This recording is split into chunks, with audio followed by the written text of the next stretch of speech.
Halo semuanya, Sobat Javanika dimanapun kalian berada. Apa ya?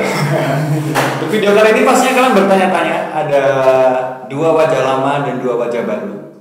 Ada saya, Genta. Dua wajah lama dan dua wajah baru. Pastinya kalian bertanya-tanya, siapakah mereka dan siapakah kita? Ya kita mah tim Kisah Tanah Jawa. Tapi untuk lebih detailnya ya, pada kesempatan kali ini saya sekaligus memperkenalkan, di sini telah duduk bersama, masih tersipu malu untuk pertama kalinya ada di kamera.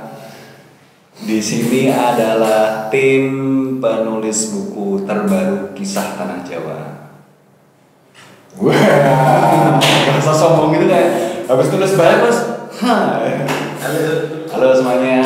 Mungkin buat kalian semuanya masih udah sebagian besar dari kalian pasti tahu yang pakai topi juga ini siapa. Mungkin alangkah baiknya memperkenalkan dulu.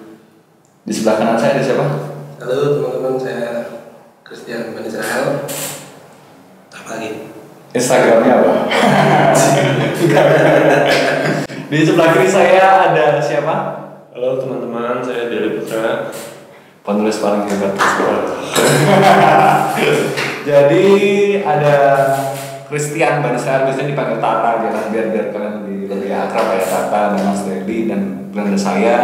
Di sini kami bertiga menulis masing-masing satu buku dan ada Mas D penggambar keseluruhan buku 3 versus 1. Lebih Mas D dari kita. Superior.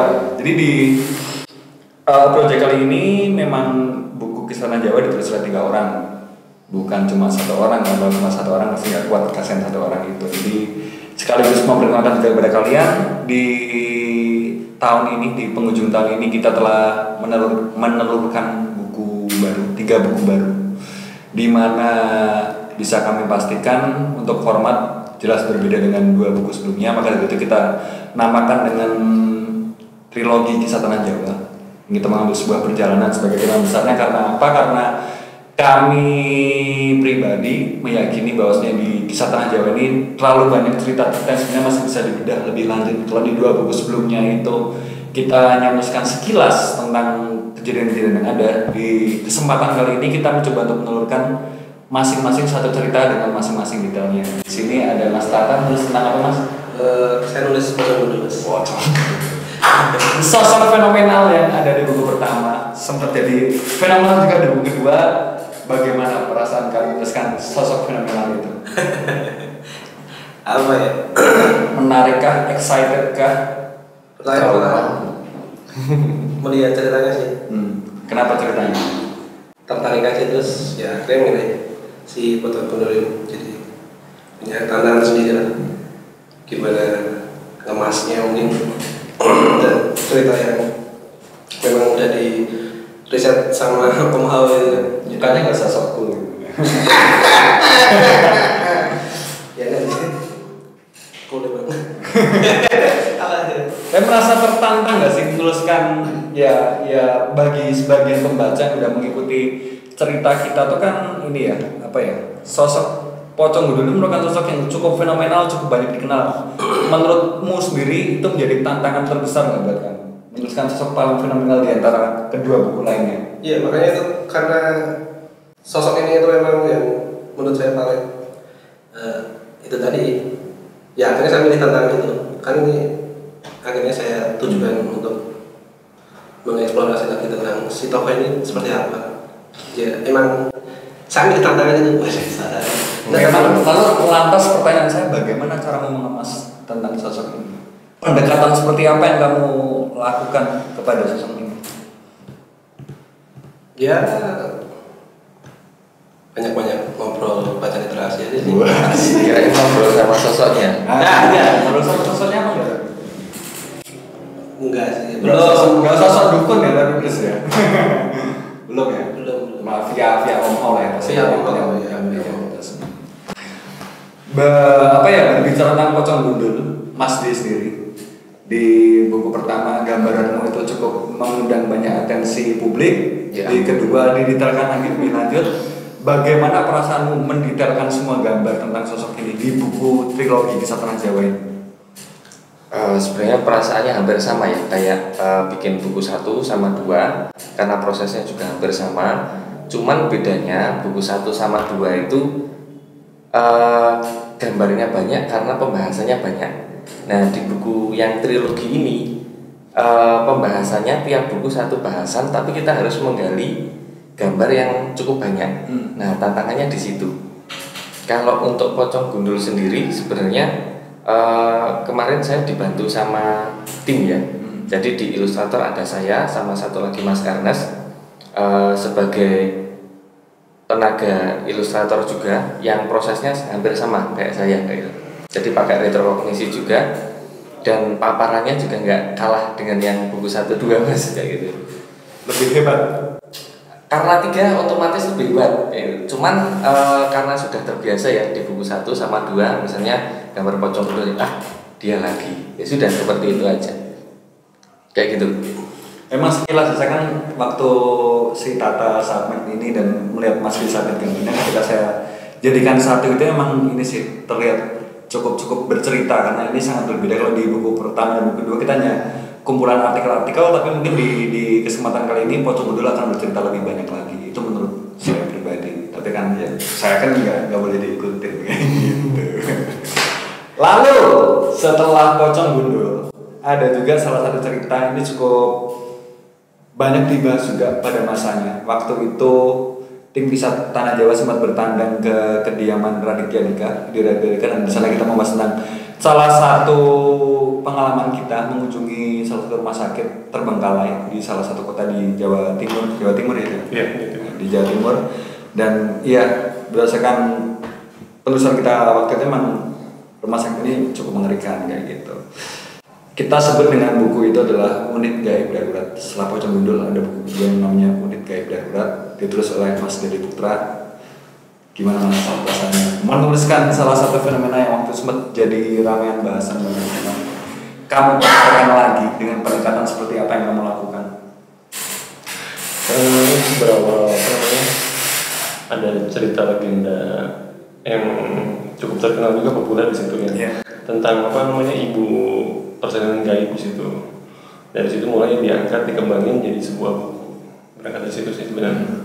Karena mungkin teman-teman semuanya tahu tentang rumah sakit yang terbengkalai itu kan kebanyakan cerita yang beredar adalah adanya salah satu ibu-ibu yang sedang mengandung anaknya, yes, kalau salah. Satu keluarga mencoba untuk melarikan di sana, di mana rumah sakit yang katakan terbengkalai itu bisa membantu persalinan dari ibu-ibu itu. Cerita cukup viral pada zamannya, dan oleh Mas Dedi Putra diberedel lebih luas lagi. Seberapa luas Mas kamu beredelnya itu? Jadi ada bagian sejarahnya juga, kemudian sosok-sosok yang ada di sana seperti apa, di setiap sudutnya gitu kan pasti beda-beda. Terus yang sampai sekarang bangunannya kan sudah terbengkalai, terus kedepannya mau dibikin seperti apa begitu. Mungkin apa lagi ya, udah gitu ya. Kebanyakan orang tahu cerita tentang rumah sakit itu akan selalu mengerikan. Setujukah dengan cerita yang kamu tulis itu mengerikan atau enggak? Atau lebih dramatis, atau lebih romantis, atau lebih apa? Mengerikan ada sih, lebih ke serem nggak ya? Serem di mananya Mas? Saya kan harus ini kan salah antar penulis kan serem, kita harus mengukur dong kadar keseraman tiap orang itu kan beda. Seremnya di mana menurut kamu? Ya, mungkin dari sosok Dr. Fredericknya sendiri, yang kemudian dia adanya terjadi residual energi di situ. Gimana ya, pengaruhnya kuat gitu sampai sekarang gitu. Sampai sekarang masih kerasa gitu kalau misalnya kita main ke sana gitu.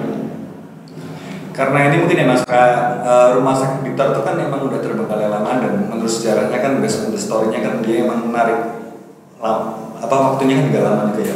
Ada berapa masa sih yang terjadi? Apakah era Jepang pun udah ada, era Belanda pun udah ada, era sekarang pun udah ada? Sejauh apa kamu menariknya? Tepatnya waktu itu pas era Jepang ya, Jepang masuk ke Indonesia, kemudian dia menguasai rumah sakit Blitar, mengambil alih dari kolonial Belanda begitu. Kalau di Mas sendiri gimana Mas? pengalamanmu menelusuri dengan mata ketigamu, menelusuri setiap lorong rumah sakit Blitar itu seperti apa? Pengalamannya, apa yang tergambar, apa yang tervisualisasi, apakah mengerikankah atau dramatiskah, ternyuhkah, atau lucu? atau lucu mungkin? Gini Mas Genta, sebenarnya entah kebetulan entah enggak, pemilihan judul buku yang trilogi ini adalah tema-tema yang cukup berat dari buku 1 dan 2 secara gambar.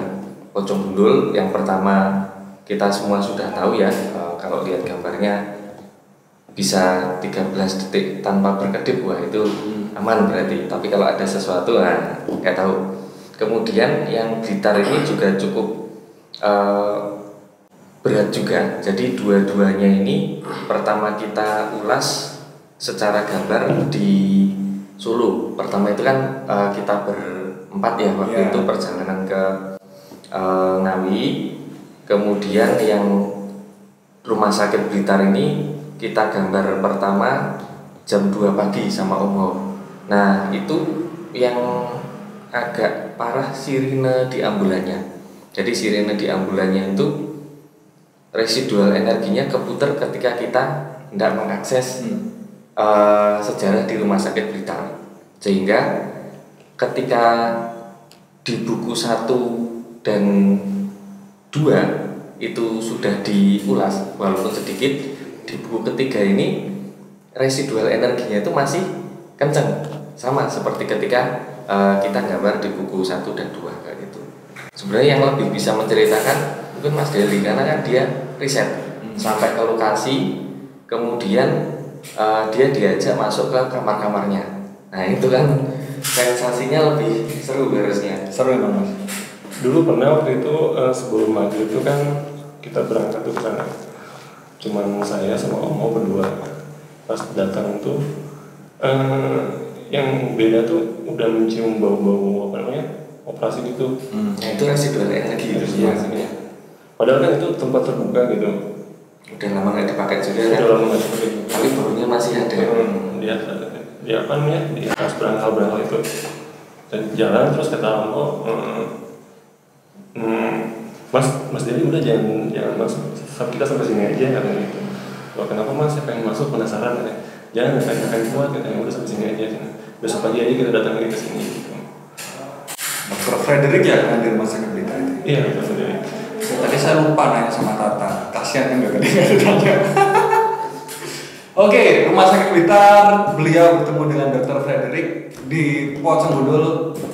Anda bertemu dengan siapa? Selain sosok Pocong Gundul itu, apakah ada narasumber lain dalam bentuk tanda kutip yang engkau temui?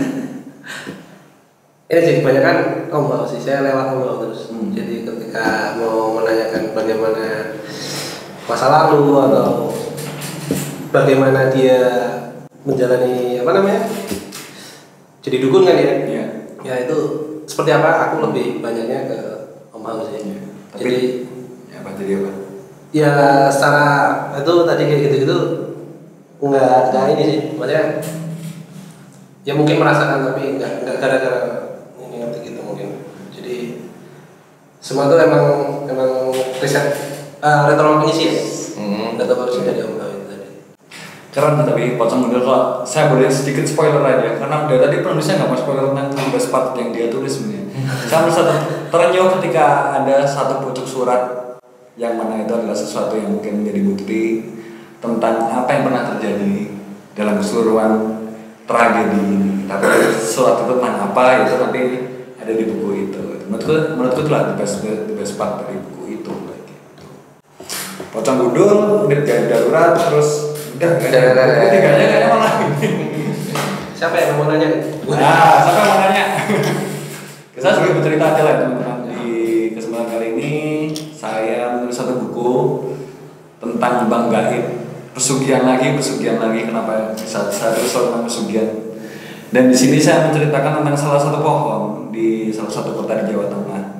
Pohon biasa, bisa dibilang pohon yang sudah mati umurnya, tapi dia masih berdiri tegak. Dengan kacamata lain kita memandangnya sebagai Bang Gaib. Bagaimana bisa sebuah pohon menjadi sebuah bang jika dengan kacamata lain? Ternyata memang faktanya di dalam kalangan supranatural tempat itu memang benar adanya.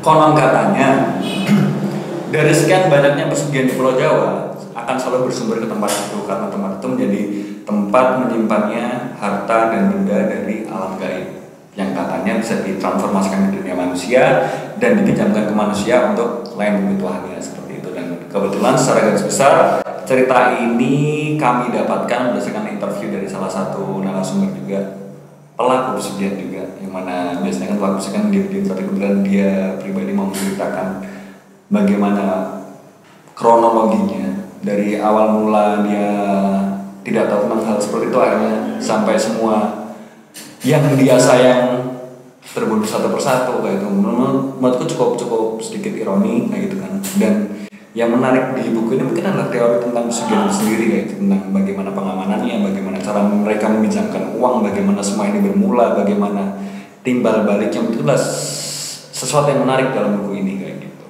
Mas sendiri gambarnya kayaknya nggak menarik ya mas gambar gue. Request gue kan kayaknya kan pak ini. Menurutmu gimana? Justru yang cukup menarik yang ini, yang Bang Gaib, karena ini belum pernah diulas di buku 1 dan 2, jadi benar-benar baru dan kita benar-benar membuka apa ya, membuka pada kali pertamanya untuk ke Bang Gaib. Dibahas juga belum pernah sedetail itu, digambar juga belum pernah. Cuman di Bang Gaib ini kalau saya yang menggambar, karena di Bang Gaib ini ilustrasinya full dari saya sendirian. Malah ada set story yang apa ya, ketika itu harus digambarkan ya ini ya nggak sampai hati kayak gitu. Saya rasa Mas Genta ketika nulis juga harus memaklumi hal-hal yang tidak bisa diungkapkan secara entah gambar entah tulisan, dan itu memang ada di situ seperti itu. Oke, kalau bisa dibilang Pocong Gundul tulisannya akan bernuansa kelam. Kelam ya? Kelam, Bang Gaib dia tragis mungkin ya? Iya. Bang Gaib itu lebih ke tragis. Dan apa ya? Itu masih ada loh. Sampai sekarang prakteknya itu masih, infornya masih terjadi seperti itu. Sedangkan yang Bang Gaib mungkin lebih ke dramatis. Jadi memang ketiga buku ini membawa nuansanya sendiri-sendiri. Ini yang apa namanya? Rumah sakit. Apa tadi? saya lagi mikir. Ntar masuk. Ya tadi Bang Gaib dramatis. Pocong Gundul dia kelam dan Lebih ke tragedi kalau Pocong Gundul itu. Keren sih. Seorang dukun yang akhirnya menjadi, wah saya mau spoiler sensor aja guys. Jadi kayak gini teman-teman, mungkin sebelum kita menutup video ini, menurut masing-masing kenapa orang harus membaca apa yang pernah kamu tulis? Apa ya? Jangan sombong ya tapi apa gitu loh maksudnya. Mungkin kalau kita lihat dari kasusnya, mungkin ini jadi pengalaman baru untuk melihat suatu hubungan dalam cerita gitu ya. Ada hubungan keluarga yang ternyata ya itu kelam gitu. Jadi itu bisa jadi refleksi buat teman-teman atau kawan-kawan. Itu aja sih mungkin. Dari ini Bang Gaib sendiri, kok Bang Gaib unit gaib darurat apa? Why people must read this book? Rumah sakit kan sangat dekat sama sehari-hari kita gitu. Kita lahir, kita mati, kita sakit di sana gitu. Jadi ada yang menarik di rumah sakit itu ketika kita melihat ada dimensi lain situ. Ya, gimana ya? Ya, maksudnya rumah sakit kan emang selalu ada dimensi lain, tapi tidak pernah kita ketahui, dan semoga hanya dengan adanya unit gaib darurat ini kalian bisa sedikit terbukakan bahwasanya kalau kalian di rumah sakit itu ada kehidupan lain yang ternyata sedang beraktivitas di sana. Oh, Bang Gaib sendiri apa ya? Intinya ya tentang sugihan ya kan udah pasti tak bilang. Ya intinya ya tidak pernah kan ada kekayaan yang datang kalau bukan dari hasil kerja jerih payah itu sendiri dan permintaan langsung pada yang maha kuasa gitu. Itu mungkin bahkan yang mungkin sosok yang bercerita di dalam ini, sosok yang punya ribuan tahun pun mungkin menyarankan hal yang sama kayak gitu. Tapi karena kelambu gelapnya mungkin itu sedikit tertutupi aja. Kalau dari Mas Di sendiri, kenapa orang-orang harus melihat gambar-gambar yang sudah kamu gambar dalam buku ini? Apa yang akan kamu tawarkan, hal baru apa yang kamu tawarkan dalam gambar ini? Sebenarnya gini, cerita-cerita yang diangkat di buku trilogi ini bukan cuman sesuatu yang kita ingin angkat biar viral ya, tetapi ini semua dari riset, baik tulisan, kemudian gambar, kemudian narasumber, semuanya ada risetnya seperti itu. Nah, buku trilogi ini sederhananya adalah penyajian akhirnya dari riset-riset yang kita lakukan, baik dari penulis, kemudian dari ilustrator saya sama Mas Ernest, kemudian dibantu Om Ho juga, sehingga dibandingkan 2 buku sebelumnya, nah ini versi komplitnya. Kalau yang sebelumnya kan misalnya tulisan sama gambar cuman satu. Nah ini kita kasih full, kita dapat risetnya misalnya 10, ya kita sajikan 10 seperti itu. Jadi paket komplit. Nah itu. Mungkin saya garis pendapat ya dengan Mas D, karena mungkin saya dan Mas D kan yang terlibat dari buku pertama ya Mas D. Ya mungkin untuk penulisan di buku trilogi sebuah perjalanan ini mungkin agak lebih kompleks. Saya akui tingkat kesulitannya mungkin lebih tinggi karena kita hanya harus terfokus pada satu, kita harus membredel sampai ke akar-akarnya. Itu adalah sebuah seni tersendiri sih dalam menulis kayak gitu. Yang pasti semuanya yang ada di sini, baik dari Mas Tata yang nulis buku Pocong Gundul, saya terus menggait, Mas Fili nulis unit gaya darurat, dan Mas Dia menggambarkan ilustrasinya. Di sini kita tidak pernah ada maksud untuk melebih-lebihkan atau mencari-cari sesuatu yang baru. Karena kalau memang hal tertentu itu tidak akan pernah kita masukkan dalam situ. Tujuan kita di sini adalah untuk mengedukasi bahwasannya kehidupan seperti itu atau aktivitas metafisika yang tidak pernah kita tahu pada kesehariannya ternyata benar adanya. Mungkin itu aja sih ya teman-teman semuanya ya. Sama ini Mas Genta, di 3 buku itu sebenarnya ada dalam tanda kutip pesan tersirat dari yang ingin diceritakan itu sendiri. Jadi memang bukan cuma mau-maunya kita pribadi, tapi kita memang membawa dalam tanda kutip pesan. Ya, kita pun menjadi mediasi mereka juga lah ibaratnya seperti itu. Karena kita berjalan walis diem, biasanya selalu kita bully ya. Buku pertama selalu dibully, kali ini dia akan menyampaikan pesannya dari Rumah Sakit Blitar yang selama ini dia terbengkalai dalam diam, tapi dia juga menceritakan misterinya di dalam buku ini, dan ya masih banyak lagi lah kayak gitu. Intinya buat teman-teman semuanya, buku ini akan segera tersedia di toko-toko buku kesayangan Anda. Kalau nggak salah, kalau saya nggak salah, mohon maaf kalau salah, akan mulai beredar tanggal 21 Desember akhir tahun ini. Jadi buat kalian semuanya mungkin yang tertarik untuk membaca, kalau nggak tertarik jangan dipaksakan, karena bakal pusing-pusing sedikit, pusing-pusing pasti ada.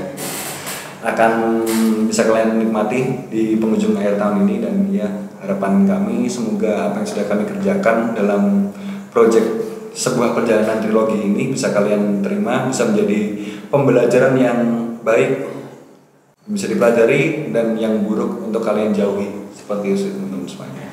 Mungkin mau ada tambah-tambahan lagi atau sudah diwakilkan semuanya? Sudah cukup. Jadi mungkin gitu aja teman-teman semuanya dari kami semuanya. Yang jelas sampai jumpa di promo buku. Kalau kita ketemu dengan penerbit kita Gagas Media, ketemu ini dan ini ya nanti ya. Nanti akan ada 2 orang ini juga yang pasti adalah pengalaman baru untuk mereka dan kalian semua untuk bertemu dengan mereka, berbagi cerita tentang apa yang pernah ditulis, dan ya semoga kita semua bisa saling belajar, saling mengisi satu sama lain, dan sampai jumpa di kesempatan selanjutnya. Terima kasih sobat-sobat Javanika semua.